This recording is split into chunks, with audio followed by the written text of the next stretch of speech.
Welcome to episode 112 of the Necronoma.com.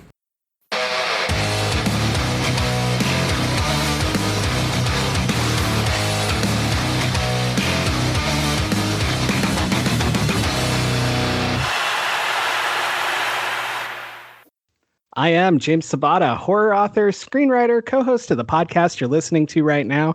And I remember when I was back in high school and oh, damn it. James is all over the wall now. All right. And I'm Don Guillory, author, historian, educator, co-host of this podcast. I guess it's just me now because, you know, I'm still going to. Oh, yeah, Brian's here. But, you know, I mean, I'm going to have to get a squeegee or something. Maybe we can, like. squeegee. Oh, there he is. That's what you're going to do with my remains? Jeez. We'll just reconstitute you, man. It'll be like Talbot in True Blood. We'll just put you in a little glass jar. Hey, don't look now, but I think a man is looking at us. Brian Haas is here. Hey, Brian, welcome back to the show. It's only been like 100 episodes since you were here? Welcome. Something like that.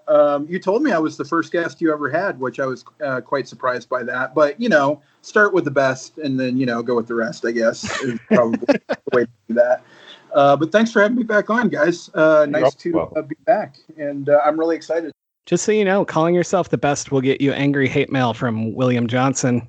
Okay. He insists that episode 99 is the best ever, that he's the greatest guest, and that it's all been downhill since then. So, well, I thought you should know. That's fine. He's certainly entitled to his opinion, which is wrong. So that's totally fine. I have no qualms with that. You know, I feel like sometimes when you're the best, you just don't have to say you're the best, but sometimes it is nice to so. Oh, man. So why don't you tell our listeners a bit about yourself and your podcast and whatever else you got going on these days? So I am the co-host of the BS Movie Podcast with Shelley, who has been on this podcast several times as well. I am also a film programmer at Film Bar. Actually, as soon as I get done recording tonight, I'm going to go do my first live event in 15 months, whatever it's been. That's awesome. Yeah, I'm really excited about that. I'm going to go introduce the amusement park, which by the time this episode drops will be available for streaming on Shudder. So very excited about that. Very cool. Well, awesome. I didn't realize that was today. I knew it was soon, but, you know, well, I mean, not today to anybody listening, but to us. Yeah. Anyway. So why don't you tell us why you picked Spontaneous? Yeah, so I think this movie is fucking brilliant. And I don't hear anybody talking about it, and I don't understand why. And like everybody that I have recommended this movie to that has actually gone and watched it has come back and said that's a fucking amazing movie. And I can't believe that like this isn't a big hit. You know, like I feel like were it not for COVID, like this probably would have been something that would have really resonated with audiences. And, you know, like it even got a theatrical release in like October of 2020, back when we were sort of pretending that it was still okay or it was okay again to go, you know, do things. And just never really like found its niche or whatever. And now it's very easy. It's streaming like all over the place. It's on Amazon Prime. I think it's also on Hulu right now. It is, yes. So if anybody wants to watch this after like listening, and well, what I would suggest is stop listening to the podcast right now, watch Spontaneous, and then come back. Okay, thanks for getting caught up. So now you're on board with everything that we're about. But it's like, this movie works on a bunch of different levels, and I think it's very allegorical in like the way that it presents like the idea of, you know, these kids just like exploding, and that can be the stand-in for school shootings, or ironically, it became very prevalent, you know, when COVID happened. So like, I feel like it resonates again, and I don't know. I want people to watch this movie because I think it's fucking great. So I hope that they will. Well, and for anyone who doesn't know, this movie is called Spontaneous because it's about teens spontaneously combusting. And it basically all takes place at one high school, and you never know who's going to pop next. And like you said, it applies to school shootings. It applies to COVID, even though the book came out in 2016. It is crazy how well this lines up. And we're going to talk about that. Yeah. Especially, I want to talk about the snooze button when we get there and how that lines up. But no, even just another thing I saw online was a couple teenagers that I know that were talking about this. We're also talking about how it relates to sex, because you never know who you might sleep with that could kill you, or who could give you a disease, or if you could give them a disease you don't even know you're carrying, or when your time will come. And I thought that was really interesting as well, because I was stuck on shootings and COVID, because, you know, those are the two things I think about. I'm old. I don't think about sex anymore, but that's for a different episode. But Don, what did you think of this film? It was, and let me, I guess, give me a little time to explain this. This movie was hard for me to watch, and I don't mean as far as the aesthetics or the story, because all of it was great. It was the fact that I chose the wrong time to watch this and the wrong place, which is I watched it earlier today, and I watched it in the United States, and. I was just listening to the news as I was, I dropped my family off at the airport to go visit my sister-in-law. And, as I'm coming back, the news was playing, and they were talking about a court decision by, I guess, a circuit court judge or federal circuit court judge in California, basically overturning the assault weapons ban in California that's existed for 30 years, stating that it was unconstitutional. And I wrote down what he said. He stated that AR-15s are like Swiss Army knives, as far as like they're great for this and great for that, and it completely just disregards public safety or public safety issues, and the fact that and I pulled up the chart because I don't ever want somebody to call in. I don't want someone to listen in and say like he wasn't looking at any of information. We've seen a steady increase. I mean, except for last year. I mean, you had like a handful of school shootings, and then you have Columbine, 98, 99. Mm-hmm. And then, in the past 5 years, you're talking double digits with respect to just school shootings. So, 2017, 11, 2018, you had 12 confirmed school shootings. 2019, you had 10. Then 2020 and 21, the numbers are low because obviously COVID has prevented kids from going to school, so you didn't have as many school shootings. So again, it was hard for me to watch because the first thing I thought of was the randomness or the perceived randomness of school shootings from the perspective of a victim. You don't know when it's going to happen, if it's going to happen, and I seriously sat there and thought, I paused the film a few times just to reflect on what was being seen on screen or what was being filmed on screen, but also what's being experienced in real life, and had to think about the fact that I didn't have to deal with any of this shit when I was in school. Yeah.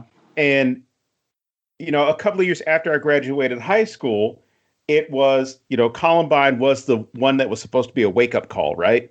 But apparently we hit the fucking snooze button again. Yeah. Sorry, James, if I stole that from you. Nicely done. And then I, went to college, got out of college, and decided, hey, I'll just go and teach for a little while.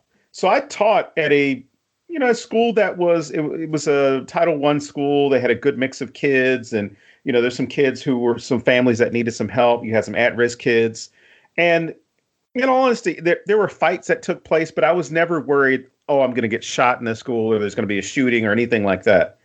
Until I was about to leave, and I told my students I was leaving. I was going to the Army, and they're like, Mr. G, you don't want to do that. You could go to Iraq and die. You could go to Afghanistan and die. And jokingly, I turned to them and said, I have just as much of a chance of getting shot here in this school, here in America, as I do if I were to put on a uniform. In fact, I'm probably safer. And this was the joking part. I said, at least if I put on the uniform, they give me a gun, I can shoot back. And so, some of my students, this was a personal conversation, it wasn't in front of my class. Yeah, they chuckled about it because they were like, yeah, Mr. G, I could imagine you'd just be over there like, oh, you better not fucking shoot me. Cause and if you've ever seen the sketch on Key and Peele with Mr. Garfield, the teacher, they owe me some fucking money because I feel as though one of my students wrote that sketch or that idea and sent it to him. But I left, got out of the military. When I got out of the military, I went back to teaching. And that, again, it was a thing where I didn't think, okay, this shit isn't going to happen. It's not going to happen to me. It's not going to happen here. My last year of teaching in public school was when Sandy Hook happened. Mm-hmm. And there was a serious debate at that time of giving teachers guns.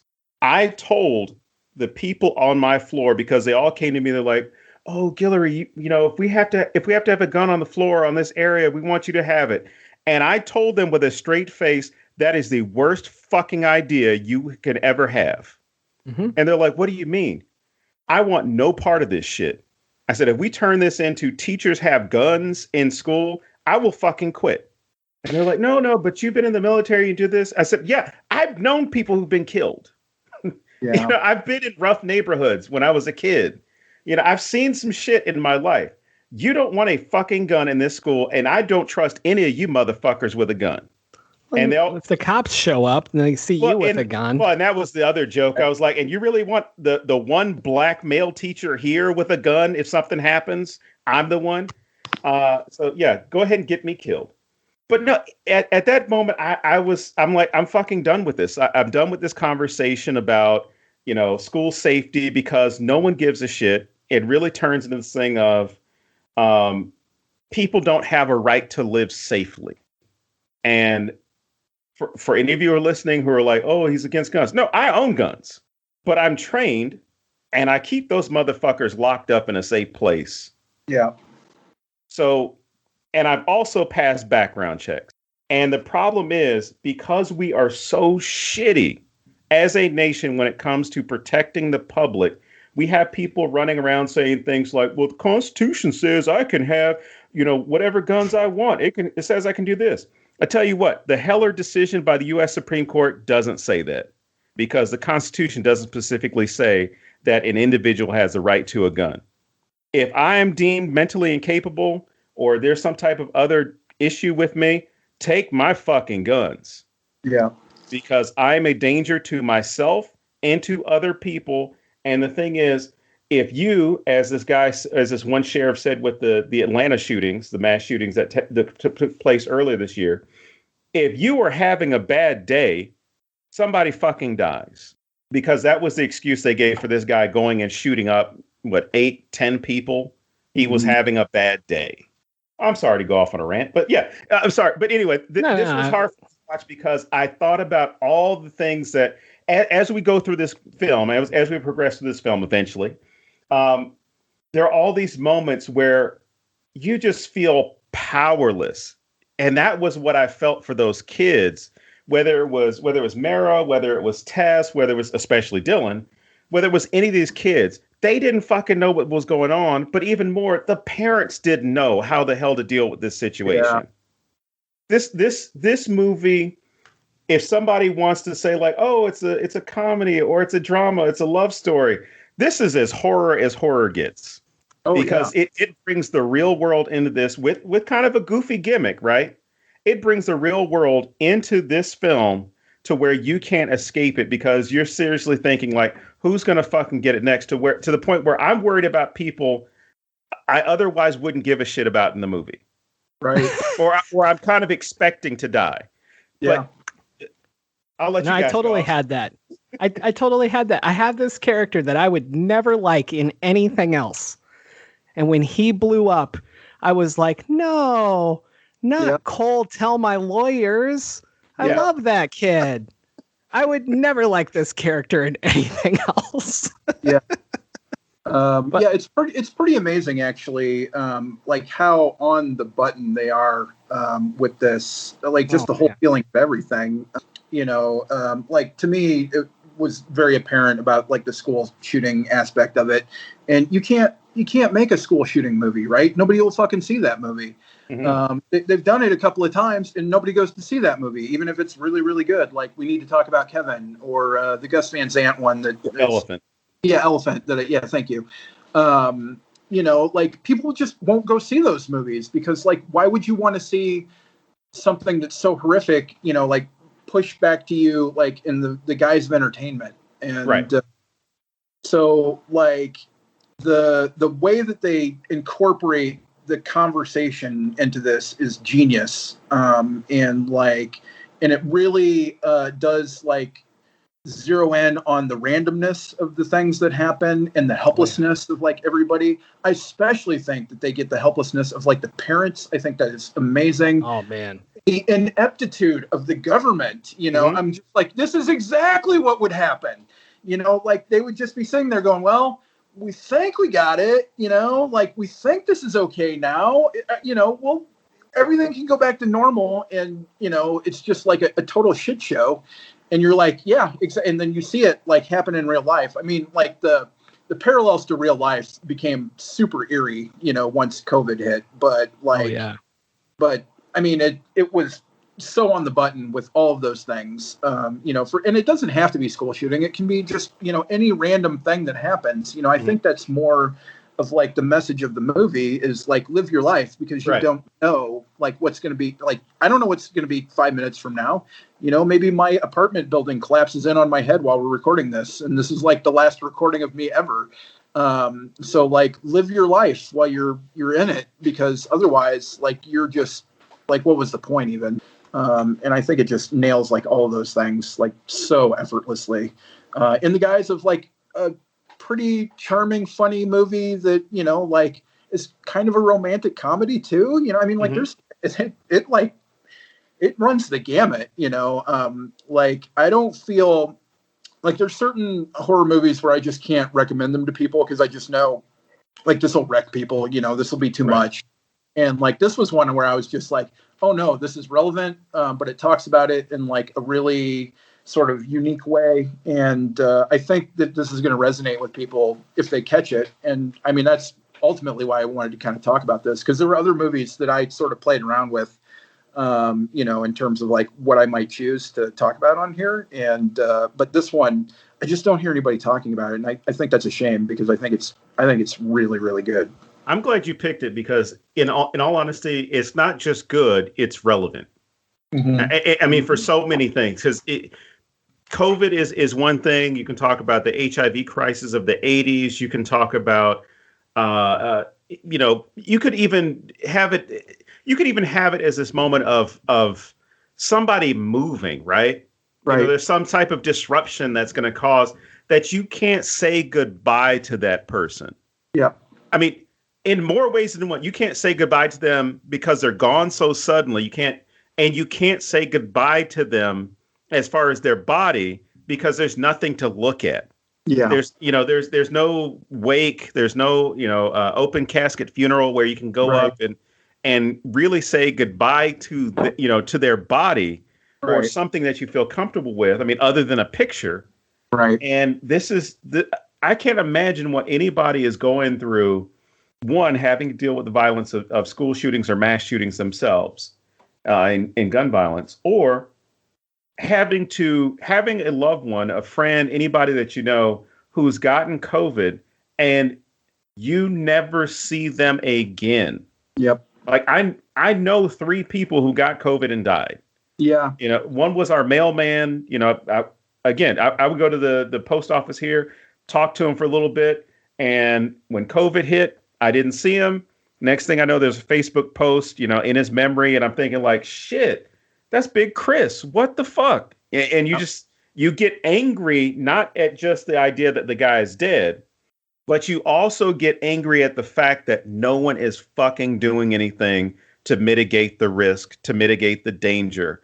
And I mean, when Mara has her moment where she's going and drinking and drowning her sorrow, that's a combination of being upset about the situation, but then feeling so powerless about it.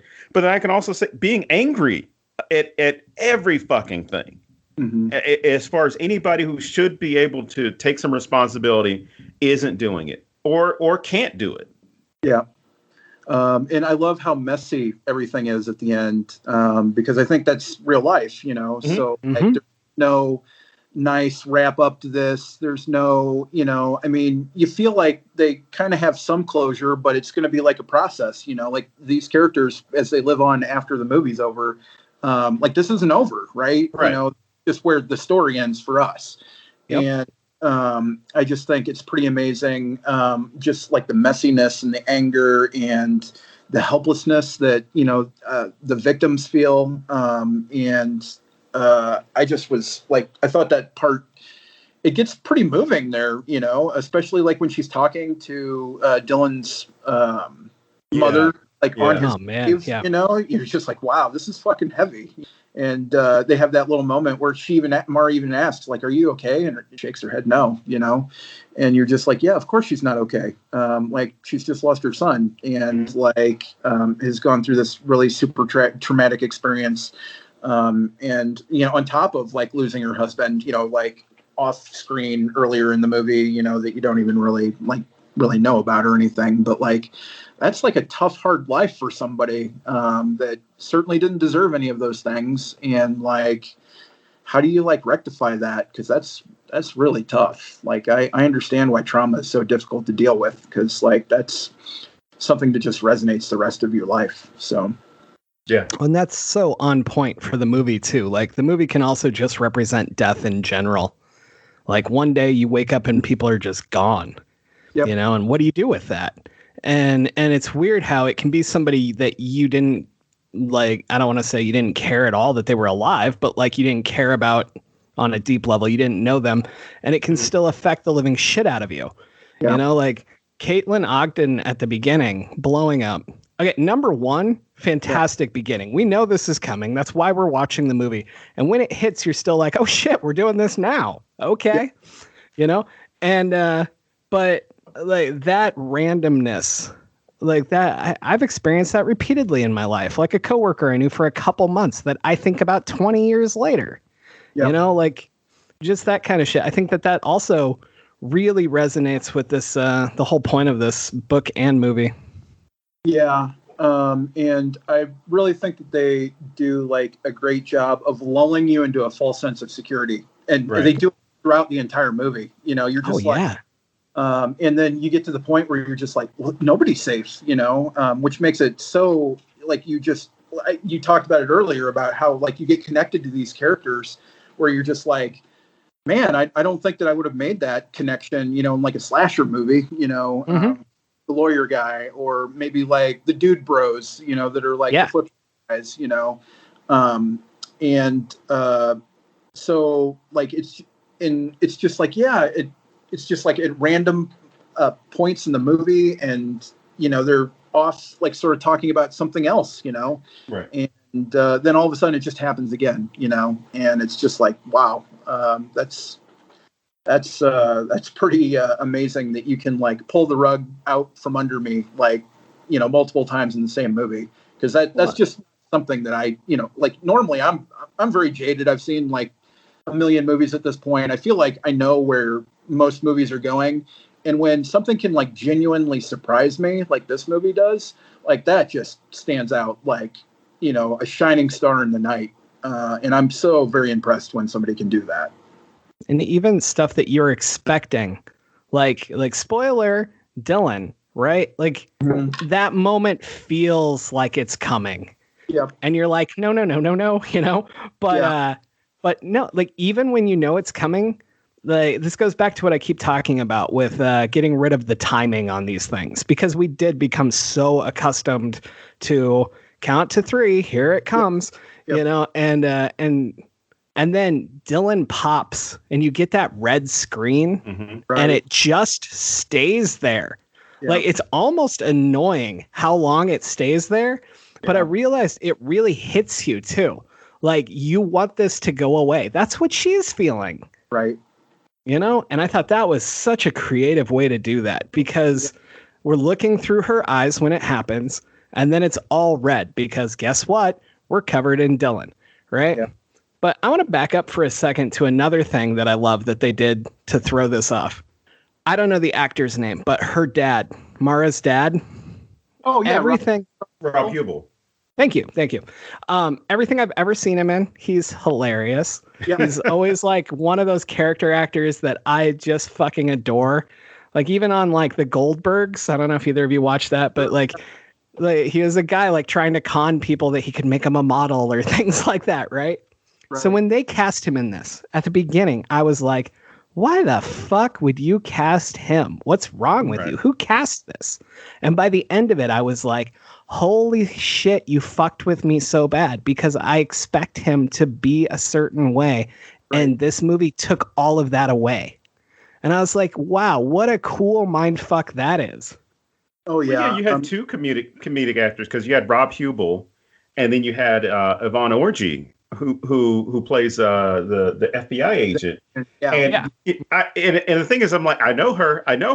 And I realized I've seen her, her comedy specials a couple of times. Like, holy shit. I mean, she snuck in where I was thinking like, well, I was waiting for some comic relief from either one of them based off their histories. And I mean, there was a little bit with Agent Rossetti, but it wasn't her. It was stuff that was around her. Like when Mara throws the bottle through her car window. Oh my God. It's that type of stuff as opposed to, her cutting jokes or making light of a situation or anything like that. Like the one joke I can recall her making is, and it wasn't even really a joke. It was just, it was just the timing of what she said. And it's when she's talking to Mara and Mara's like, oh, well, you don't have to be here. I mean, I'm sure there are, all these grunts who could probably take my blood pressure for you. And she's like, you have a badge. And she says, we all have badges. Yeah. Just kind of let her know, like, it really doesn't fucking matter. I mean, I'm here to do my job. Yeah. I always am sort of impressed. I think more comedians actually should probably get the opportunity to do serious roles because I'll let you know right now, the hardest thing in a movie is be funny. Way harder than being dramatic, way harder than being serious, or like scary or, intense or whatever. Like comedy is very hard. And so like anybody that is actually adept at that has to be smart enough to be able to like sort of get in the headspace, I feel like, of, like a character. Mm-hmm. And I wish more people would give like opportunities because like, somebody like Bill Murray is a good example of this where, people just thought, oh, that guy's a clown, and then it turns out, no, he's actually a pretty damn good actor too. It's just that he just gets offered the clown so often, and that's what he makes all his money on. So you get why he does that stuff. Mm-hmm. But I honestly think that more comedians should do like, semi-serious roles because like, I think they're a great resource that people just don't take advantage of. And it brings so much like life to the characters. I feel like a lot of those guys have like the improv background. So they just want to build whatever else is doing as opposed to, sort of cutting across or, stepping on somebody, which is not uncommon in like dramatic movies for sure. Even like the new Spiral from the Book of Saw. Like you have Chris Rock, and I mean, Samuel's pretty funny for a guy who's not known for comedy. Mm-hmm. But like Rock really added something to that character by really kind of channeling almost an Eddie Murphy vibe of being the funny one surrounded by really serious shit. Because that happens in real life all the time. Oh, yeah. And I bring this up because even if you aren't going full drama, I mean, Rock goes full dramatic in Spiral, but even if you weren't doing that, you can still add a lot to a really serious thing by being the guy who's making a couple jokes here and there, or just like trying to lift people up and make them smile in the worst situation. So I think that there's a lot of places that people could really use comedians even in that kind of way. I look at like the Truman Show. The Truman Show is my favorite thing Jim Carrey ever did. Eternal Sunshine is number 2. Neither of those are overtly funny. Right. Yeah. And like a little bit of levity will bring like so much to like a movie too. Especially movies that like really desperately need it. Like like Mulan, the live action Mulan was a good example of this. Army of the Dead was a good example. I'm like, why is this so fucking serious? This should be goddamn Con Air. I don't understand. They just like, they sucked all the joy out of it, and it's just like, God, bring a little bit of levity, man. Like, I don't need all this slow motion and like shitty. I don't know. I was like, he should have fired the cinematographer, and I'm like, oh, it was Zack Snyder, of course. So, but like, yeah, I think a lot of people make that mistake where they're just like, no, this is serious, and I'm like, is it serious? Or is it like something that and like even in serious situations, I think you're absolutely right. People want like that just slight break or whatever. Right. And so like I tend to like laugh in situations like that, and like people find it very off-putting at times, and they're just like, there's nothing funny going on right now, and I'm like, yeah, I kind of know that. That's what's kind of funny about it, it'll come as a shock, but I'm the same way. Yeah, no, that actually doesn't shock at all. But I think that the comedy is also really necessary in this film, because that's the basis of the relationship between Mara and Dylan. Like, they have all this terrible shit happening, and they're constantly worried, will I live in the next 30 seconds? Yeah. And it never goes away. Yeah. Because they don't know if it matters where you are or anything else, right? Yeah. And that never goes away. But the one thing that they have to truly distract themselves is each other. Yeah. And I love that it starts with jokes. Yeah. It starts with him semi-serious going, hey, I've always had a crush on you, blah, blah, blah, blah, blah. And then we immediately go to dick pics where he's sending pictures of Richard Nixon or whatever. And we just immediately, she has a reason to smile. And if you didn't buy anything else about these two getting together, that's enough. I fucking guarantee you that's enough. Yeah. The chemistry between them two, the two main actors, Captain Langford and Charlie Plummer, is just really palatable in this movie. I mean, it just, you can see it, it's like electric, really. They look like they've been best friends forever. Mm-hmm. Yeah, exactly. The way that they just played off of each other effortlessly, and just like them sort of embracing the darkness of the situation that they're in, and still, kind of finding the humor in it. I love when, he calls it like, it's very Cronenbergian, at the very beginning. Right. And just like laughs about it. And I'm like, I love both these characters so much right now. Like, I would want to hang out with these people if I was like 18 years old. These would be my peeps. Well, it got me when they were pulled away, and of course, I mean, there are a bunch of Easter eggs and movie references throughout this. Mm-hmm. But when they're just hanging out together, and the one person comes up in the hazmat suit or the bio suit, and they're like, "What kind of ET shit is this?" And and then it's this 30-second scene where the two of them, they're all IV'd up, hooked up to machines.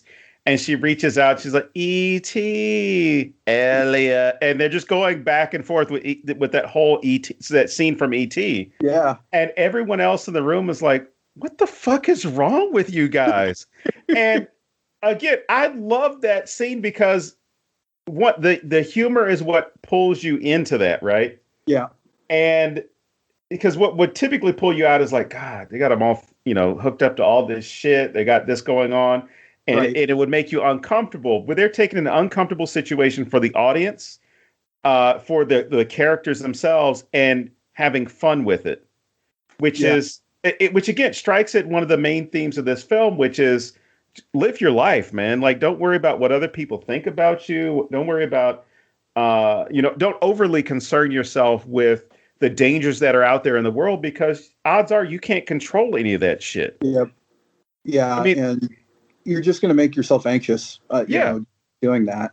My life got like measurably better when I just embraced the weird, and I was just like, no, this is just who I am. That doesn't mean that you don't like work on things and try and be a better human, but like, I'm just like, no, I mean, I'm the guy who's watched, Texas Chainsaw Massacre 100 times. So I'm just going to lean into that, and like the people that will get it, and honestly, those people are more genuine, and like you tend to make like better connections with those people anyway. So, and it's immediately apparent the people that have the stick up their ass, where it's just like, oh yeah, you've watched that movie 100 times. I go, well, I guess there's no future in this relationship, Well, that's when you should just respond with a Beetlejuice reference and say, and it keeps getting funnier every time I see it. That's right. Exactly. And now that I feel like I lied, because as we're having this conversation, talking about this film, I made a post the other day because James and I both, we didn't go to the same school, but we both graduated 25 years ago this year. Yeah. And June 1st of 1996, June 1st of 2021, I looked back and I thought about all the stuff that had taken place. And as I look back on June 1st, I started thinking, I'm like, high school senior year was terrifying for me for so many reasons, right? Mm-hmm. It wasn't just the normal, oh my God, what college am I going to go to? Like, I'm going to leave all my friends behind. I didn't have any friends in high school, so it wasn't one of those things where I'm like, I'm going to leave my best friends. But no, like I was terrified my senior year for several different reasons. Like I was consistently harassed. That I wasn't worried about a school shooting, but I was worried about getting seriously fucked up by some unsavory people that I went to school with because of whatever their perceptions were about me. Right. Yeah. So, the people I went to high school with, they were like, even when I made the post and they responded to it, they're like, I loved you, man. You were hilarious. I'm thinking to myself, like, I said, yeah, because you and I can still communicate. We can still talk after all these years. Right. Yeah. But what got me through that time was making jokes about shit. Yeah. Laughing about stuff I wasn't supposed to be fucking laughing about. Yeah. And I remember getting, chewed out by a couple of teachers because I made fun of some like traumatic shit that had happened on the news or something we had covered in the class. And like, this isn't funny. This is, this is whatever. And I remember specifically, we were having a debate about the death penalty or whatever. And I think I made some comment where I was like, just put fucking Jiffy Pop on his lap and have a snack. And I remember somebody in the class, when we were having this debate. It's the idea that you said that. That's what's funny about it to me. Like if anyone else said it, I'd be like, yeah, okay. But you saying it is really funny to me. It's like you can have your last meal as you're going out. Yeah, totally. So I just remember this one young lady I went to school with because of this current events thing that we were talking about and debating about. Somebody got offended at something I said. No, granted, it wasn't the best joke as far as like the jokes I was making, but this one guy got mad and he was like, that's not funny. And then she made this comment of like, it doesn't matter anyway. Nobody likes him. And I was just thinking like, fuck you too. I think I did say that out loud and I didn't get in trouble for a change. Yeah. But it was just one of those things of like, I'm not one of these serious stuck up assholes like you guys are where, all your parents are paying your bills and you can't, like I came from a working class family. I came from a military family. You've made jokes about shit you weren't supposed to make jokes about. And, that was how I survived. That was how I coped. So I would have definitely, I don't know if I would have hung out with Mara, but I can definitely understand how she, Dylan, and even Tess, like were able to get by on humor to ease the pain. Yeah, definitely. Because I'm sure that, I know it's different now, but there's things that will never change. There's always going to be meathead assholes that are just going to not like you for not liking you. And, like I was pretty lucky because, this is a podcast, so you can't see me, but I'm 6'3" and 245 pounds. So like nobody was coming, talking shit to me because like I would put that to bed pretty quick. And you only have to do that once or twice to like, right. Be like, oh yeah, let's not fuck with that guy. He like that. But most of the time, even then, I saw the stupidity of like fighting, like, cause I don't think ultimately it really, changes any, like that's your last resort usually is what, I always felt like. And I always use, humor to sort of, de-escalate those kinds of situations. And, to be honest with you, those are the people that are miserable right now because high school was the best, time. Exactly. So, ultimately, I think I win. You were like popular in high school. That's great for you. What have you done since? Nothing. Okay, cool. Because like I've done cool things. Stuff that I have like no business, being a part of. And like being parts of worlds that like if I would have gone back and said like, yeah, Brian, you're actually going to know like a lot of directors and actors and film distributors and producers and like the movers and shakers of Hollywood. I would have been, are you fucking high? And like, if you are, where are you getting your stuff? Because like, right. And, it's just one of those things where like, I think that none of those people ever like achieve those things because like they're not willing to take those chances, and they just don't want to like shake the rock the boat. They just want to be normal, and if that includes like piling on somebody else to try and take the light off of you or whatever, then that's great for the 5 minutes that you're in school, but like life is going to be really rough for you after that. I have a feeling. No kidding. I want to go back to the ET scene real fast. Oh, yeah. So I know I'm the only one here with teenage sons. What I love most about this scene is how much it sums up like 18-year-olds to me.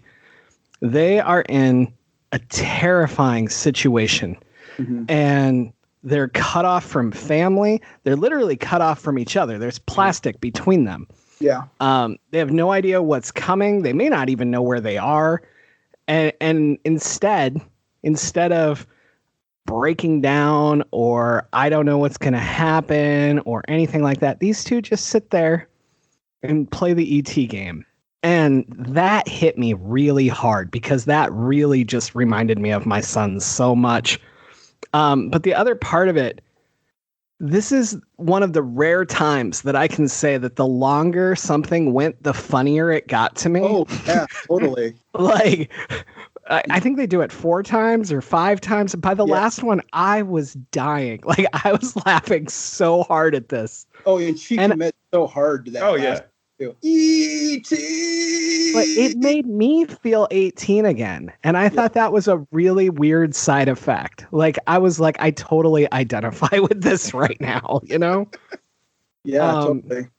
It's God, hard I love not that. to. I mean, because here's the, and this is for anybody out there who may be, 18 or younger who's listening. Thanks for listening, first off. You're going to realize, if you haven't already realized it, you don't have to fucking see any of these people you go to high school with after you leave. Yep. And you know what? All the weird shit that they make fun of you for, I'm speaking to the quote unquote weird ones right now. All the stuff that they say you're weird about doing, these fuckers are going to start doing in a few years because it's cool. Mm-hmm. And just be you, because all that's going to matter. And in a way, it's gotten easier for that age group, but it's gotten tougher as well, because they're exposed to a lot more stuff and have a lot more eyes on them. Yeah. But cherish the people that are there with you, the friends that are there with you. But you know what? You don't have to be friends with anybody. Yep. Oh man, I look at fun. like how comic conventions have grown in our lifetimes, right? Like, can you imagine going back and telling like 15-year-old you that, hey, one day you're going to go to these places with literally 130,000 other people that love the stuff that you love or something like it. And it's going to be like super embracing, and everyone's going to be like arguing over like, whether Superman's a bad person for having all these powers or if he's good, or, just people still talk about the spider clone or shit like that. Like, if you could go back and tell me that, that would blow my fucking mind, because I knew like 2 people willing to talk about comics when I was that age. Or people aren't going to worry about the color of your skin when you dress up as a certain character. They will just simply say, man, that's a cool fucking Superman costume, or that's a cool Batman, as opposed to, and this is, again, me, walking in for Halloween dressed as the Terminator with the fake skin and the prosthetic skin and everything. And some good old boy yells out in front of everybody, the Terminator's white. You can't be the Terminator. The Terminator's white. And I looked at him, I was like, the Terminator's a fucking machine and not real. Yeah, like if you would have told me, like the horror community would, like, not only would there be a horror community, but like how embracing it is. Oh yeah. Yes. I mean, because it's just like, it's incredible. And I know you guys have had similar experiences in this. Yeah, of course. But like, they always say, like, don't meet like your heroes and stuff like that. And I've met so many of these people, and they are so fucking nice. They're the nicest fucking people I've ever met in my entire life. And genuinely like care and are like appreciative of like the people that are involved. And like, like I would have never thought that I would have talked about horror movies, in any capacity, like in a professional level for sure. Like that was ridiculous. No, that's not even a thing, right? There's 3 people that can do that in the entire United States when we were growing up, probably. And, and Joe Bob Briggs is still around, so like there's, there was only a few people that could like legitimately talk about that stuff. And even then they were, cast off as like weirdos and stuff. And it turns out, well, there's a lot of those weirdos out there. And like, when we get together, we're not as weird anymore, like there's all these people that like really just appreciate those things. And, that was pretty eye-opening to me. 'Cause like, if you would have told me that, I would have had like all these opportunities that came out of like, just talking about horror movies and stuff, like I would have thought you were crazy, because there's just no fucking way. Well, and the real reason why, I mean, as far as our experiences, and of course your more experience on your end, as far as seeing these people and being treated well, it's because we're all from the same cloth, as far as like, we were all the weirdos. Yeah. I was the guy who laughed when we had the scared straight video. The scared straight videos, or the, don't go drinking and driving. I'm the one doing Mystery Science Theater 3000 in class. Like, yep, this guy's definitely going to wrap his car around a telephone pole. And they're like, why would you say something like, he's the guy who's drinking, he's the asshole. Why am I the asshole for making a joke about his guy dying? Yeah. No, yeah. I think that is really kind of, I've sort of gotten the realization over the years that like all artists are kind of the same. It's, some are going to be dicks, obviously, or whatever, and just not like great people or whatever. But ultimately, I think like the same thing sort of drives us all. And so like, I think that creation that we do, like just links us in a way that is very tangible and is very like hard for people that are not creative to understand. And so, I don't know. I think that's great. And so like, fuck all the haters in high school. I mean, like they literally know nothing, and like are just parroting back like dumb shit that their parents are saying at this point, probably, if they, unless they have any brains in their head. So like, why do you even give a shit what any of those people feel, unless they're like physically doing something to you. And then in that case, come see me and I'll take care of that for you. There you go. Yeah, I mean, I look at something like Mad Monster, which is a horror convention here in Phoenix. And if you go to Mad Monster, odds are you will meet one of the celebrity guests in the bar later that night, or many of them, depending on the year. Yeah. I don't know of any like what sporting event can you go to and like the football players are actually there hanging out with you and appreciative that you supported them, or like, I don't know, man. I look at horror and I feel like our stars are truly appreciative of the fans. Yeah. And I don't see that with a lot of other stuff. I'm not saying nobody does it, but I don't see it on that level. Not at the same level. Yeah. Yeah. And well, I mean, and we're very loyal fans, so like, we continue to support the same people over and over and over again, even through the bad movies and the things that happen in life. Like, we tend to be very loyal to the people that we follow like that. And, the nice part is when they turn out to be like really decent human beings in real life on top of that. Yeah. And the thing is, if they're not, like, that's when the rest of the community lets you know, like, this person, here's some red flags. Like, people are not assholes to be assholes about it, from my experience with the community.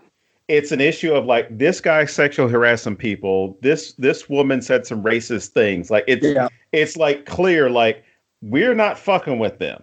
Yeah. And people will be protective of people within, well, even outside the community, but they're going to be people, they're going to be protective of anybody in that community to make sure that, people aren't being preyed upon. And as soon as they find somebody who is preying upon somebody, I've seen those daggers come out, man. And we get rid of people. We operate that shit. It's one of the things I really like about the horror community is like when that shit happens, like that's it, you're done. Mm-hmm. And so like it really reminds me of the punk community, which was like my first home that I ever found, and very much has like similar sort of feelings about the people that are going to be involved in that community. Mm-hmm. Very welcoming, like open to anybody. But like, you better not be a dick, because if you are, we're going to find out, and you're not going to be part of this community for long. I guess what we're trying to say is that we started a huge clique like in high school, except we took all the kids who didn't fit before, and now we're fucking happy. What's everyone else doing? Yeah, exactly. No, I don't know that we're happy overall, but you know what I'm saying. Yeah, we're coping. Yes. That's a great segue, like to bring us back to this film. Coping is huge in this film, and nobody knows how to do it. Like you mentioned it before, the adults don't know what the fuck they're doing. The kids don't know what they're doing. No one knows. And everybody's finding their own ways to cope, whether it's making the funniest cocktail I've seen in a movie in a while, or if it's just holding each other. I thought what was really great to me, because I've spent a lot of years working in behavioral health, and coping skills are a huge thing we work on constantly. Yeah. And what I loved about this film was that it showed that people find coping skills even when they think they don't have any. And they aren't always the healthiest, but they're what get you through today. Yeah. And if you think you're going to die in 30 seconds, like the end of today doesn't even matter. So it's getting you through right now. Right. And I liked that it showed them not working. I liked that it showed them semi-working, working all the way, whatever. I liked this whole variant level thing going on. I thought that was fantastic. Something as simple as a fucking Christmas tree changes her day. Yeah. Like that's such a cool little thing to throw in there that they didn't have to. Yeah. And it says so much about the characters. It showed that dad did this. It showed that mom didn't expect dad to do this and was impressed and loved him more for doing it. And it showed a teenage girl at that point where all you want to do is tell everyone around you to fuck off. She takes like 5 seconds to be happy and say thank you. Like there's so much going on with just a fucking Christmas tree. I was so impressed with that. Well, you talk about coping. I thought, there were two things that I thought were interesting, with regard to parents, right? So the parents, Piper Perabo and oh my gosh, I'm so horrible now.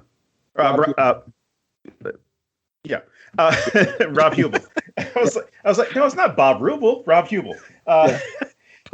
When they're picking up Mara from school, we thought it was a shooter, and that whole idea of what the hell was going through their minds, and then again, it brings you back to the real world and questioning like, how are parents who are going through this in the real world supposed to cope with this, right? Yeah. This is a dramatic representation of life, and these parents, it's the same thing. They don't know what to do, even when they don't know what's going on. So the whole idea of the chaos, right?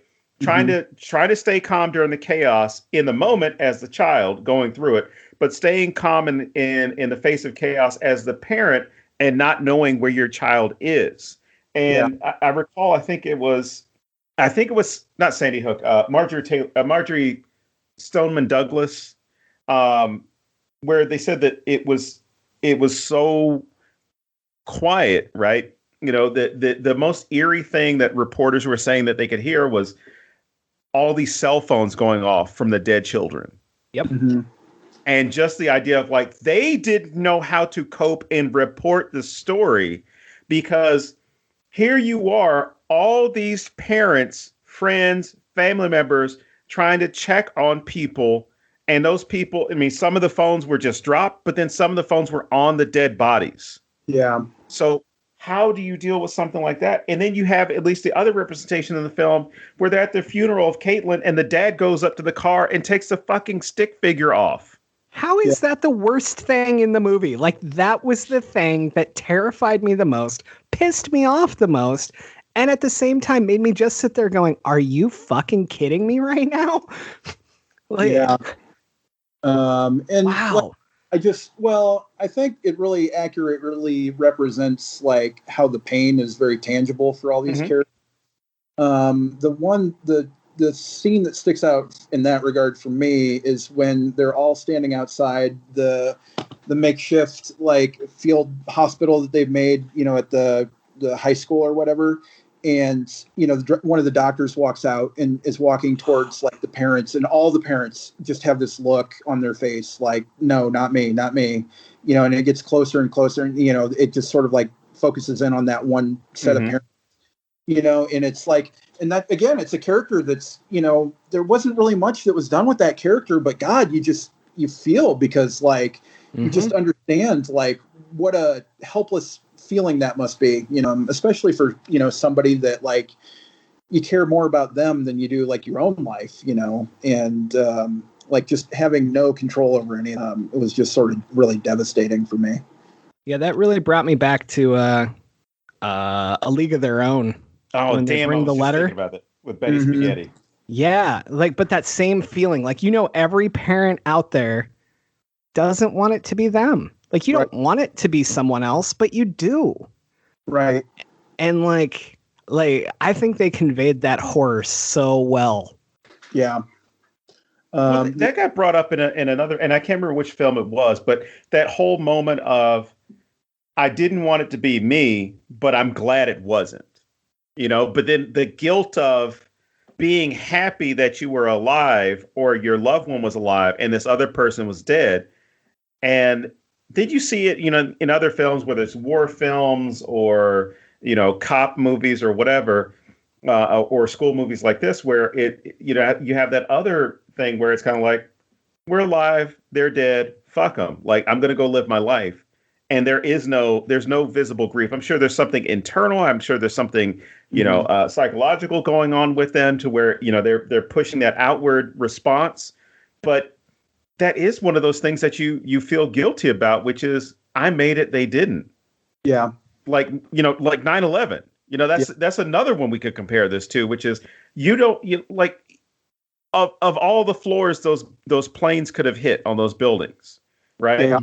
I'm sure there's so many people who were thinking like, oh, if that plane had hit a little bit lower, a little bit higher, this would have changed. Or if this person had called into work, or I didn't get on the plane. There are all these stories of people that were supposed to be in that building or were supposed to be on those floors and they weren't. And they had to go through counseling as well because they were dealing with the fact that they were so close to dying had it not been for one thing. Yep. I knew somebody that was going to be on the plane that hit the second building. And she was in town for my cousin's wedding. She was doing the wedding dress, and like everybody that she worked with, that she hung out with every day, for like 16 years or something, were dead, Like, how do you process that? Jesus. Yeah. I mean, it's just, I don't know how you deal with that. I think like the Tess character sort of vocalizes that really well in this movie. Of, like, I just don't know, but I have to live. Right. I just can't, like, I can't shut down, and clearly she's still hurting, and clearly it's still affecting her, but like, she's like, this can't be the end. Right. I have to push through this and survive this, because like, if I survived that, but I didn't survive this, like, what was that whole struggle for, and we needed a character that was full of hope. Right. Like, Mara and Dylan, to a degree, like, are very present in now. Yeah. Dylan, not as much, but still, like, very much now. And Tess is, we can get past this. We can move on with our lives, and we need to be ready for that. And maybe we don't. Maybe we die. But I mean, that's true for any of us, right? Like you said, your apartment could collapse on you right now, or I don't know, my cat could bite me to death. I don't know, whatever. Yeah. My cats don't seem very active right now, so I don't think. But you never know, because they get ornery sometimes. So I've told people, I'm like, if I die in my apartment and my cats eat me, that's fine, because like I don't give a shit at that point. I'm dead, and maybe they survived, because they ate the skin off of my face. So, and this is maybe exactly they just wanted to be close to you. Yeah, exactly. And this is exactly the kind of weird shit that I'm talking about that made me an outcast in high school. So, but you see, we just accept it. We're like, yeah. Exactly. Exactly. Yeah, of course, that makes total sense to me. Yeah. So, like, I guess find your tribe is another sort of call out for this movie, because like. It's going to be more than just that. Hopefully it's going to be just more than just that. And once you get out there and find like the other people that are like you, it'll make everything just that much more better. So, Don, what do you have in your notes that we haven't touched yet? Oh, I've got a lot. I knew you would. Yeah, again, I struggled with this movie because it was one of those things I had to pause a few times. Even with Tess, because James and I have talked about this before, but the character Tess, played by Haley Law, like the first thing I thought was like, that's my fucking daughter. That is my daughter to a T. I mean, she's 7, but I'm like, same personality, the same like. Here's a side note to this. Yeah, I'm glad that this film, at least we're at the point with especially with horror, and with films in general, in studio films, that Tess was not turned into a token character, right? Yeah. She wasn't tokenized at all. She wasn't sacrificed. I kept getting so worried. I'm like, they have such a tight friendship. They're going to fucking kill her. Like, and she's going to have to deal with the trauma of her and Dylan. Because I initially thought, I'm like, Dylan's going to have to die because she's going to have to lose somebody that she's in love with. Right. Kind of going with the cliches. But they're going to kill Tess as well because that's her close friend. That's somebody that she's known her entire life. They made it a point to let you know how long they've been friends. Yeah. Which again plays in to your anxiety as you're watching the film and thinking about, holy shit, like they've been friends since they were kids. Yeah. And imagining, losing something like that, because Caitlin, when Caitlin blows up, when Cranberry blows up, when well, no, that was the build name. I know. I had to look it up. I was like, what a strange thing. Yeah. when all these kids are blowing up, football players, I want my lawyer. You got all those kids, right? There's really no attachment that you have to them other than these are just kids. Like, what the fuck did they do? What did they possibly do to deserve any of this? Mm-hmm. So you don't got nothing to do with it. Well, and that's the thing. It has nothing to do with it. And I love that reference. Unforgiven. I think Clint Eastwood wrote that. But the whole idea that we've built up this relationship where we should know how tight they are. And what you really start to realize is that's how tight some of these people were with other family members, friends, whoever, to where they're now having to deal with, I've known this person for X amount of years. They're gone. I've got to go the rest of my life without this person. Yeah. Brother, sister, twins, as far as like, as close as you possibly could get, that goes on. But what really drew me into that character is it again made me think about, if my daughter is in this same situation, which I know she will be, because nobody's willing to do shit in this country to stop this stuff, right? Whether we're talking about, sexual harassment of young girls, school gun violence itself, things like that. It's like there's no one who has the political fortitude to do anything to rectify this stuff. And so it worried me because as soon as I saw this young lady, I saw my daughter. Yeah. And it wasn't one of those things of, hey, this kid reminds me of, I'm this could be my kid. I looked at her aesthetically. They look like versions of each other, a young version and older version. Yeah. So again, it made me think about what I need to do to prepare my kid for that situation.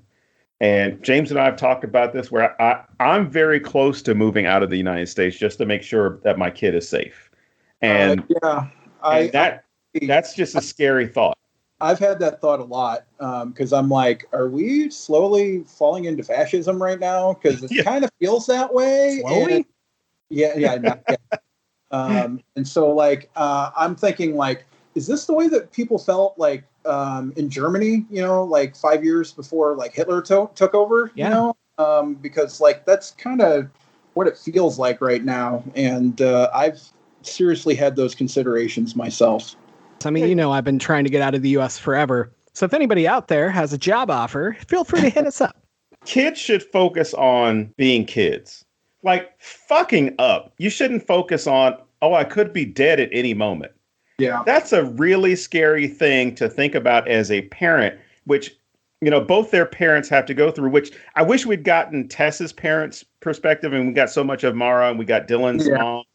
I would have loved to have seen her perspective as far as what her parents or what her home life was like in dealing with this.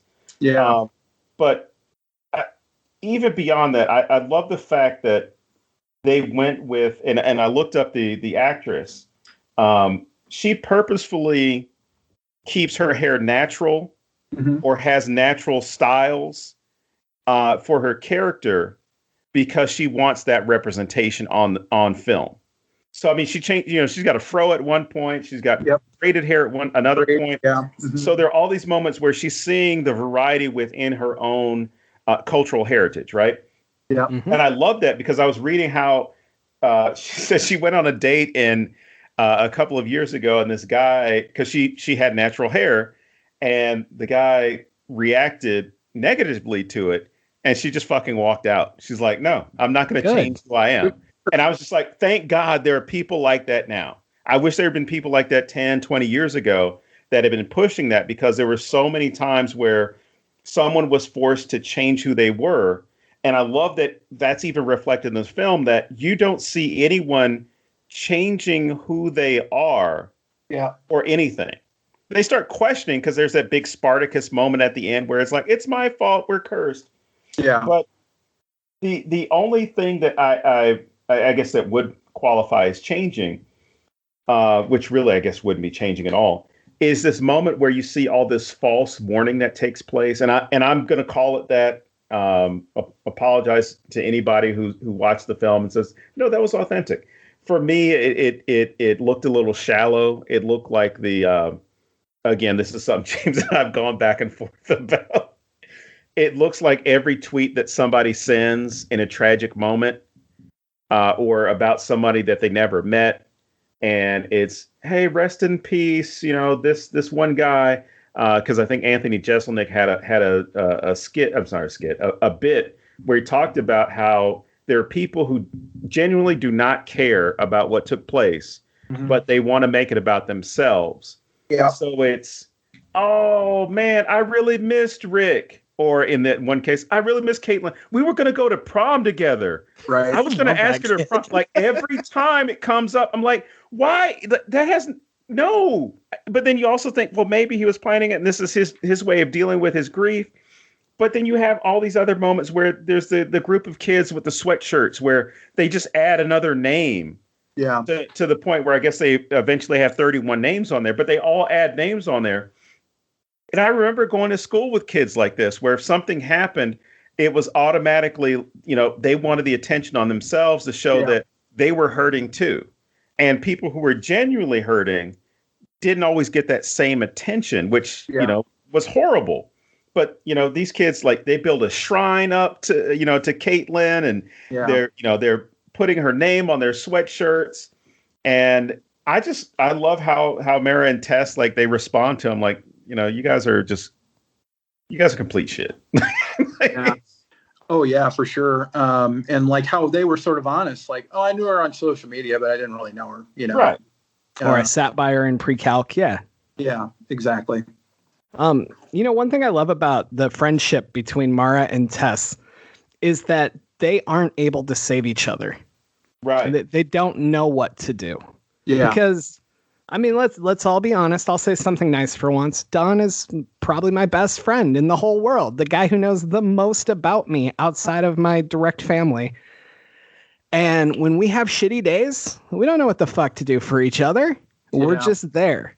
And that's what they do in this film. And I feel like so often it's forced. It's Tess knows the perfect thing to say, or she knows, I've known you for this long, so the way to deal with this is this. No. Right. They're doing something that's unlike anything they've ever experienced. It doesn't harm their friendship. They don't stop being friends. Right. Yeah. They don't break up because, oh, you're spending your time with a boy like most movies. Right. No, God, I'm so they glad just they didn't go the route. they just don't know what to do. So they're just, hey, I'm here. Hey, I'm moving and you're fucking coming with me. Hey, if I die, I'm taking you with me. You know, Right. like it's these ways of saying I'm here for you, but I don't know what the fuck to do. And man, more movies need to cash in on that because that's the most realistic thing about Friends I've seen in decades. I don't even know. Oh, yeah. You bring up that part, and when you talk about saving each other, I mean, even the physical act of saving, when they're back in school and the popping starts again, that was the moment I thought, oh shit, Tess is gone. Like it's gonna be her because I don't know how anyone who has been through a traumatic event like a school shooting or a mass shooting, or even a natural disaster for that matter, Sure. could watch that scene and not have memories triggered or the trauma re-triggered. Yeah. I don't know how anyone could watch that scene and not immediately worry about everybody who is running, because you don't know what is causing this. You don't know how it's going to hit anybody.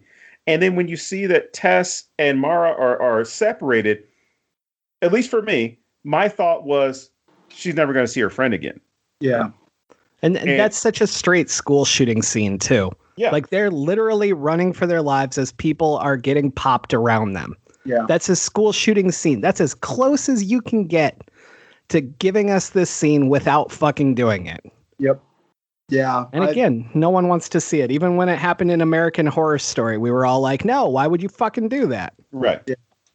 And I think it makes it super powerful because of like all the things that we've sort of been talking about here, because of like these like organic, real like relationships that these characters have. And it just makes like any time that any of that stuff happens, you just get so riddled with like stress and anxiety. And you're just like, please just don't make it terrible. Don't, like, Right. Don't do the thing that, like you can't walk back or whatever. And like, it just keeps you on the edge of your seat. The roller coaster on this movie is amazing because you go from these moments of like really genuine like humor, like the ET scene, like we were talking about. And you get like a scene like this where you're just like, Jesus Christ, like, please let these people survive, like it's just, it's pretty stark and pretty amazing, like the ups and downs that this goes through. Even the role of the government when that gets thrown in, because we didn't really talk about that. I love I love some references that get thrown in. I'm sure we'll come back to that. So I'm going to save this without hinting at it. Yeah. Speaking of mourning, the whole idea of, the FBI comes in and we have Agent Rossetti who wants to understand the cause of this. He's trying to investigate it, right? Yeah. So they immediately start thinking like, oh, it must be something drugs. And even when they start saying like the causes of all this shit, right? I'm thinking this is the same. We're reaching for stuff that has nothing to do with what's going on, like we do anytime something happens. Yep. So, to bring back, back to the Atlanta shootings, to go away from school shootings, the Atlanta shootings, it was like, oh, this guy was a sex addict. That's why he went to these massage parlors and did this. Yeah. Oh, well, he was having a bad. So all these things that are going on, or they start looking for, the idea of drugs and what's going on with these kids and why it's happening to just the senior class. And even to the point when everybody gets quarantined and in this bubble, or the condom, as they refer to it as, that one representative from the government comes in, shows them a shitty PowerPoint to not even explain what they're doing. Yeah. And then they say, well, what are you doing? Well, you have our thoughts and prayers. Yeah. I threw my pencil. I mean, I threw my pencil when I was taking notes because that was a funny delivery. It was a funny response to this guy's delivery. Yeah. But then it's also frustrating because that's the same shit we hear every time. Yeah. It doesn't matter how bad the situation is. Mm-hmm. It's always, we need to do something. Well, we're sending thoughts and prayers. Yeah. No, you need to actually do something about this. Yeah. It felt very purposeful to have those sort of things bleed into it. I'm sure that was certainly their intention. Oh, yeah. Because it's just such, that's like the easy layup right there. The things that you're just like, God, no, please just shut up about what, do something. Don't say something, do something, don't talk about it, be about it. And that's just such the typical response now that it's so incredibly frustrating. And it's incredibly frustrating, in the moment in the movie and brings sort of the real anger of everybody to the forefront, because they're just like, fuck you and your thoughts. I think she says, shove your thoughts and prayers up your ass, Right. I'm like, yes, exactly. Please do that. Because that's where those things belong. Take your glad handing bullshit somewhere else. Because we're actually trying to do something over here. And you guys are just like, oh, well, yeah, that's really fucked up. Great. I'm glad you think that's fucked up. What are you doing? And you can think about it and you can pray about it. We just want you to do something else as well. Right. Legislate about it, maybe. Maybe that's right. I mean, I don't know. Just a thought. Seems like those things worked in the past. I don't know why we can't do that now. Yeah, and Hannibal Buress had I love referencing comedians, especially with who you have represent or who you have in this film. But Hannibal Buress had a joke that was in response to, basically thoughts and prayers. Right. And he said, why is it every time you go, he said, I hate my family members or talking to my family members about my problems because whenever I tell them that something is happening, they immediately say, I'm praying for you. And he says, unapologetically, he's like, that doesn't do shit for me. Right. If I'm going through a rough period, you could at least make me a sandwich. You could do something for me. Right. If I tell you that this is my problem, offer me something to quell my anxiety or help me solve the problem. Yeah. And he's like, doing the thoughts and prayers thing that doesn't do anything. It does nothing. Yeah, and the problem is they think it does do something, which is just a major stumbling block in all of these proceedings. So. Right. Because my mom is a fairly religious person, and she would say things like, faith without action is useless. Right. And I'm a non-religious person, but I do believe in that same thing as far as you can believe in something all you want. Right. If you don't actually do anything about it, nothing's going to happen. Yeah. So I can, to use my yard as an example, I'm like, I believe I can have the best yard in the entire neighborhood. Doesn't mean shit if I don't do anything. Right. Exactly. Can you imagine if it did? I'm in no way meeting somebody's faith or anything, but I mean, as far as that was her philosophy about it was, I can't just sit here and have faith that things will change or faith that something will happen. I actually have to play my part in it. And so, for all the stuff that she tried to get me into, that's one thing that's definitely stayed. I'm like, you still got to do the work. Yeah, I've never been one to sort of, look down on somebody's faith, even though that doesn't really, speak to me the way that it does to somebody else. But the second that you're just saying it and not doing anything about it, that's when I like to bring out well, what did Jesus do about this? Because it feels like Jesus had some different ideas about the things that you're, which I found Christians do not like when you do that. I don't know why. You're just like, but this is your guy. This is your guy. He's not even my guy. This is your guy. And this is what he says. And, it's just like, yeah, exactly. So yeah, no, Thoughts and prayers, exactly. Shove them up your ass. If there's something else that's coming with the thoughts and prayers, I don't need that. Like I don't need you thinking that you're like doing something when you're not.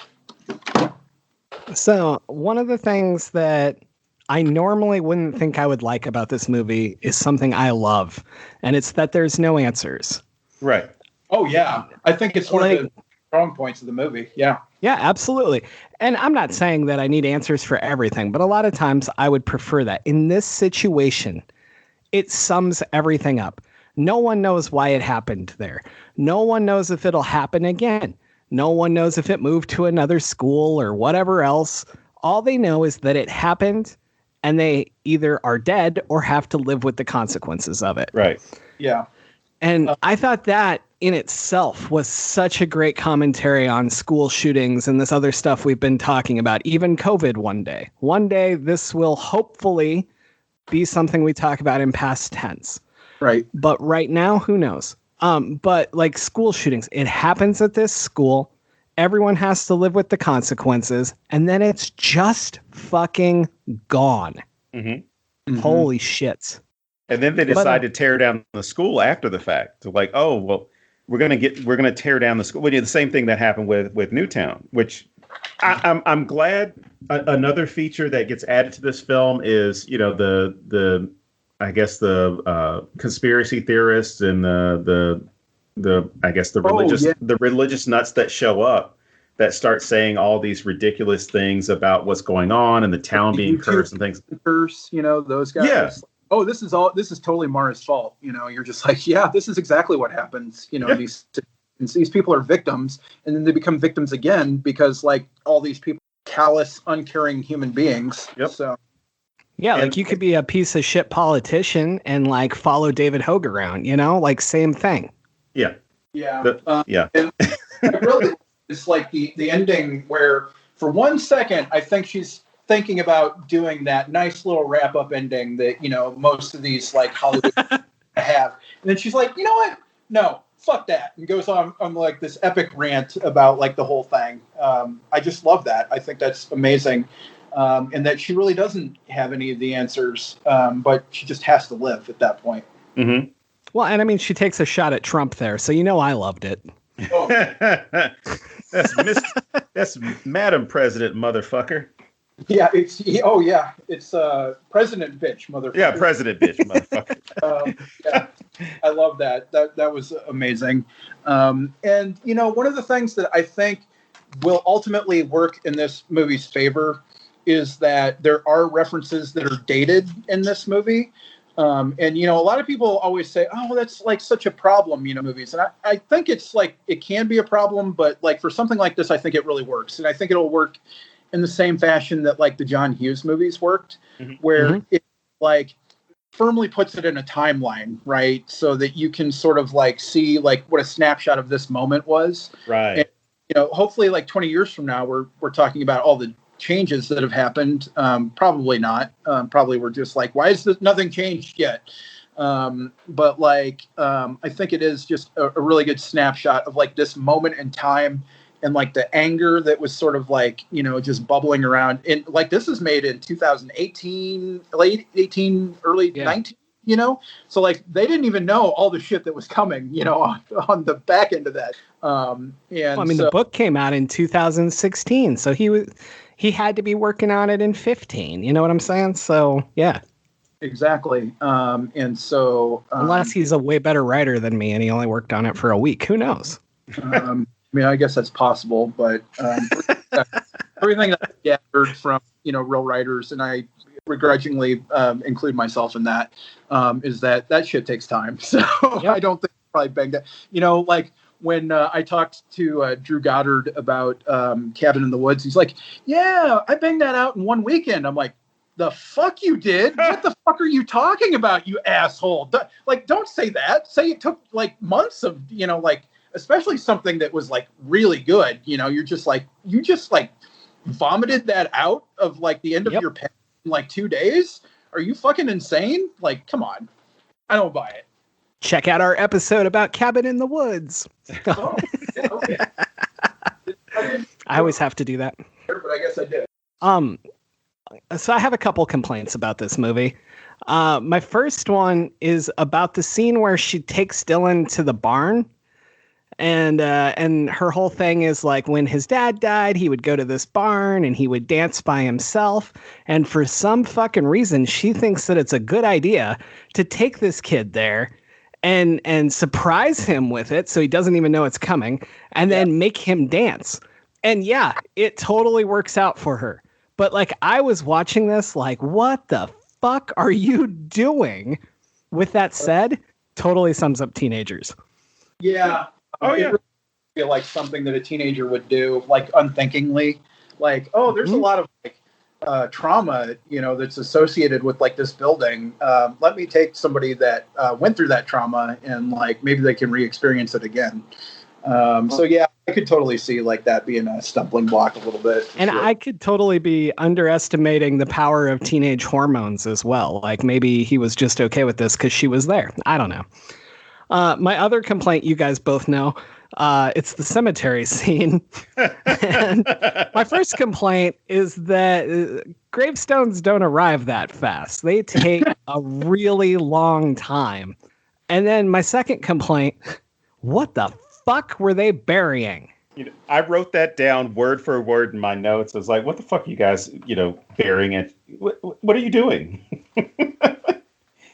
Yeah, I think that there's a little bit of like truth in some of those things, in terms of like the certainly the gravestone is just like whatever. She does mention like, oh, he designed it himself, and it was like they must have had the grave carver's number on speed dial or something, right? Like, did he 3D print it and she just brought it from home? Look, that guy was cleaning up that year. But I do think that there are people that do still like have like burial sites for people that like were just completely lost, just because I think it provides closure for some people, that way. So it's more for like the people that are gone, obviously, than really entombing the nothing that's left of all these people. I'll accept that. I was just like, man, what is happening? With that said, the cemetery scene with Dylan's mom is one of the highlights of this film. It's so good. Oh, it's amazing. I think it is like maybe the most gut-wrenching scene of the whole thing, because like, Mara comes to the realization that like what she's doing is not working, and she just doesn't know like where to go from there. And to, have Dylan's mom there, and, just having that perspective, because I think that's what the real difference is, obviously, because like when I had traumatic experiences happen to me, when I was a kid or a teenager or whatever, certainly, I just didn't have the wisdom and the perspective to be able to, cope with those things very well. Whereas, once you've had some life experience and, had some things happen to you, like you sort of realize that it is, it's still devastating. It's still something that like affects you deeply, but it's also something that like, you just sort of know, like these are things that happen and you can either be destroyed by them or you can keep going. And like, I think that's what the whole point of the scene in the graveyard is like, do you destroy yourself or do you keep going? Right. Because those are your two options right now. Well, and nobody goes to their parents. Like when you're that age, your parents can tell you the exact right thing and you're going to look for someone else to say it to you. Oh, so 100%. I thought that was really powerful too. Just that she finds another person who truly accepts her for who she is. Like this girl was dating your son and he told you that he held her hair while she was puking after doing too many shrooms. Yeah. And his mom's response is so fucking great because she's like, I just thought that you were somebody in a great deal of pain who didn't know how to deal with it. Mm-hmm. Yeah. And I was like, holy shit, like this is the mother-in-law everyone dreams of. Yeah. Like somebody who truly gets you and accepts you. And yeah, like I know it's dumb because it's a movie, but I hope that like their characters stayed connected for life, and she totally over next week to have dinner. 100% she did, just like those things where like sometimes those things just bond you, in weird ways. Yep. So Absolutely. Well, I got a couple more things. I mean, you talked about the mother giving Dylan's mom giving the advice, or at least consoling Mara. But there's also that moment where, before everybody starts exploding again, where the teacher, I think it was a math teacher, anyway, he was a veteran, but it was interesting to see the tie-in, either from a writing perspective or the directorial perspective or just input, that who this teacher is and was, and that this teacher is the exact kind of teacher you want your kids to have. I mean, as far as like if shit happens, right? Because he's consoling these kids.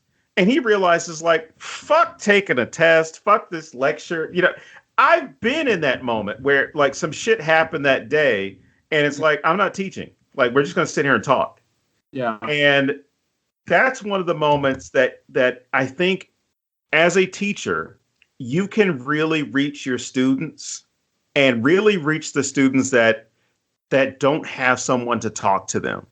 And even though he's talking about, he even explains, it's like, I don't know what you're going through. I mean, I had this happen to me. A friend of mine died when we were at war. And he's relating his experience, but he's not telling them how to feel about it. Yeah.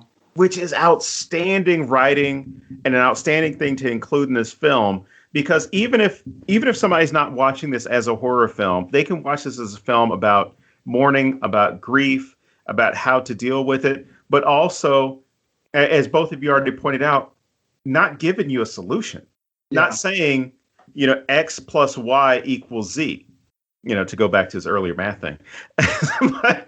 but it's not this thing of, there is a formula for fixing you, because there is no formula for fixing you. Yeah. If you can't tell somebody who just lost someone who's close to them or is dealing with their own mortality at that young of an age, because that's another thing we didn't even think about considering as far as our conversation. At that age, you still think you're fucking invincible. Oh, yeah. Absolutely. Like, shit is not going to happen to you. Yep. There is stuff that all of us, as far as our age is now, if we think about doing, we hurt a part of our body.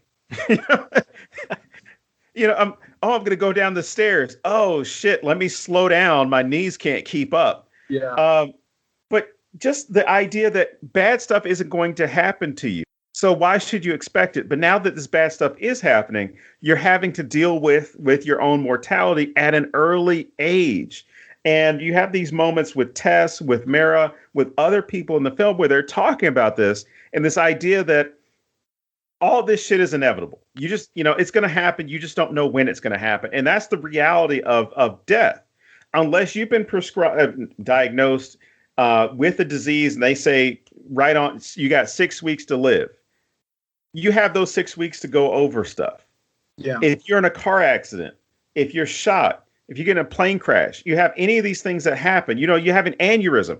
You can't sit there and think in the instant moment of going through all this, like, I should really contact all these people and let them know what I'm thinking or how I want to deal with my life or my death or anything like that.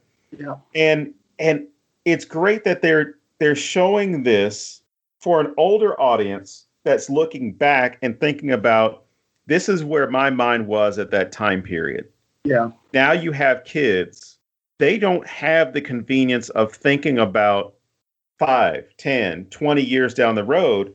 And, I can't remember if it was Mara or Tess who said it, but they basically, I think it was Mara, said, how are you supposed to plan for the future if there is no possible future? I'm paraphrasing what they stated. Like, why worry about graduating? Why worry about college? Why worry about any of this shit? I don't know if I'm going to be alive in the next 5 minutes. Yeah. Yeah, it's tough. And you're right. Because I think of all the stupid things that I did when I was a kid at that age, thinking like I'm indestructible. So yeah, of course I'll try and jump on this moving car or a myriad of dumb shit that I did. That was last week. I know it was, but I can pretend that it was when I was a kid. And so, Yeah, I mean, like that's something that I just will never be able to understand, ultimately. And like something that, you just hope you hope for the best, for those things. But like my niece is a teacher, and I'm just like, fuck, every time there's one of these things, it's just like, you never know.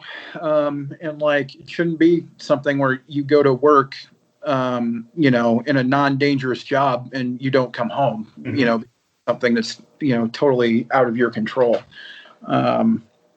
Yeah, I don't know how to really wrap my head around that. And I don't know how these kids do it. And like, that's going to be like a new form of therapy, I imagine, like in the near future. It's like the dealing with that part of it. Cause like that's something that like no kid should ever have to think about those things, or at least hopefully. And, man, it's just like, ugh, yeah, that's rough. Well, I think that about is the best place to wrap this because I mean that's the summary of the movie right there. No kid should have to deal with this. No. And yeah, it's a ridiculous premise and whatever else, but we all know what it's about, and no kid should have to deal with any of this. Mm-hmm.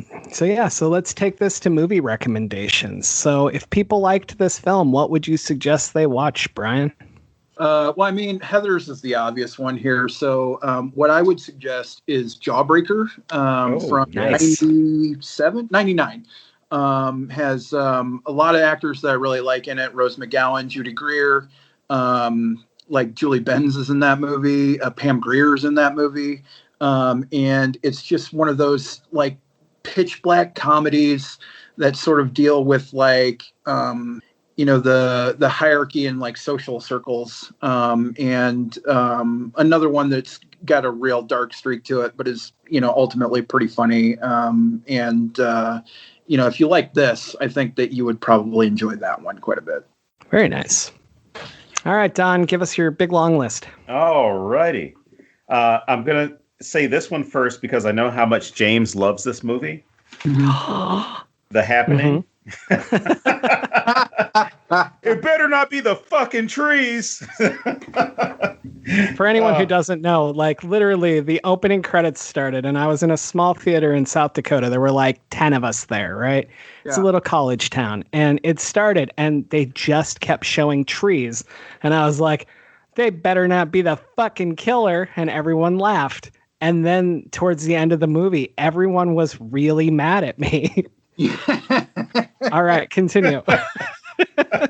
I would say The Village because of the way that people respond to shooting deaths by creating their own community in order to avoid all that. Yeah. Knives Out because there's some sharing as far as people and characters and even storytelling.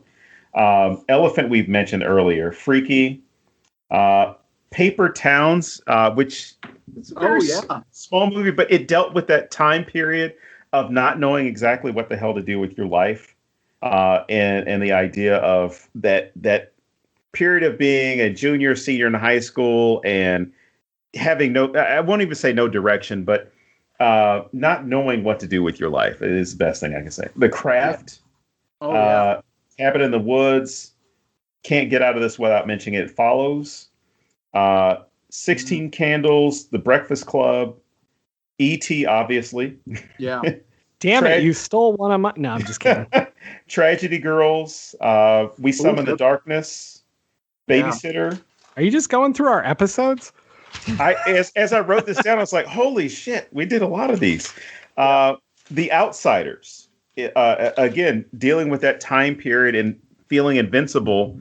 And for those of you who didn't read the book or watch the movie, one of the friends dies. and then they have to, of course, deal with that. And then all the Easter eggs that I went back through and looked at, which there's Scanners, Dr. Strangelove, Back to the Future, if nothing more from the manure scene, just to get that full reference. Yeah. Carrie, The X-Files, and Unforgiven, and I threw in Hunger Games. Okay. Wow. That's a comprehensive list. Yeah. I couldn't stop writing. I was like, yeah. I actually wrote movie really inspired you. I'm glad that I picked it. So my two are, you took a couple of them, so I had four, but I'm down to two. But my two are strangely movies that are extremely important to me, and I didn't even realize this until now. But Moxie. Okay. Moxie is one of the best fucking things I saw this year. Yeah, and I encourage everyone to watch Moxie. And if you're at all into the high school aspect of this and people standing up and dealing with their own shit and friendships and just being scared of shit, Moxie, 100%. And then one of my all-time favorite films and episode 7 of our show, Stand By Me. Stand By Me is all about friendships, dealing with shit that you don't know what to deal with. You have Gordy's invisibility because his brother's dead. Like, I mean, people in this had to be feeling that. Like, your brother popped earlier today, and everyone's paying attention to that, like. So, yeah, those are my two. That reminded me of Super Dark Times, which I will also highly recommend. It's a movie about a kid who is a little mentally ill and, potentially violent. It's the same crew that is making the movie, The Night House, I think is what it's called right now, with Rebecca Hall. Yeah, that looks really great. And they're making some movie called Hellraiser that maybe people have heard of before. But I was like really excited when those guys got Hellraiser, because I was just like, these guys get it. These guys are finally going to make a good Hellraiser sequel for the first time ever, maybe since maybe Hellbound. So part 2, and there's been 50 Hellraiser sequels. So yeah, so check that out too. It's on it's Shudder, so don't have to look for it. I would add one other film, and it was from the same time period when I was in high school and dealing with some similar issues, but STDs become, I guess, a part of the film, which is Kids. Oh, yeah. Oh, man, that's a great movie. Yeah. I drove to Chicago that movie from my dumpy Republican hometown in Illinois. I went somewhere cool because I was like, I got to see this. This sounds like something else. And then it just totally fucking wrecked me. And I don't know if you have followed up on any of the true life stuff behind that movie, but holy shit, that's fascinating in itself. Like, I would almost like a documentary of Kids. Yeah, like, that would be nuts. That would Harmony Korine or I forget the director's name, Larry Clark. Why are you not making that? Do that. That sounds like a great idea. Well, it came up again because I watched that Soleil Moon Frye documentary. And she was friends with a bunch of those people and talked about it. And then I started reading about it more, and I was like, holy shit, But all right, let's wrap this up. If anybody's still listening after my long rants about nothing. So, Brian, why don't you tell people where they can find you online and find the podcast and all that good stuff? Yeah, so it's called BS Movies Podcast. It is on every option for your podcast needs. So you can do Apple, iTunes, you can do, or whatever the fuck it's called now, Google Play. It's on Spotify, Stitcher, like wherever you want to get your podcasts at. So check that out. And you can follow me at BS Movies Podcast on Twitter. I'm not super exciting on Twitter, but I do a lot of like short movie reviews of like stuff I'm watching. So if you want to like see what kind of twisted weird shit that I'm watching, that's a good place to find out. Very nice. All right, so that brings us to an end for this week. As always, I am James Sabata. And I am Don. Damn it. I'll see you next week here at thenecronama.com.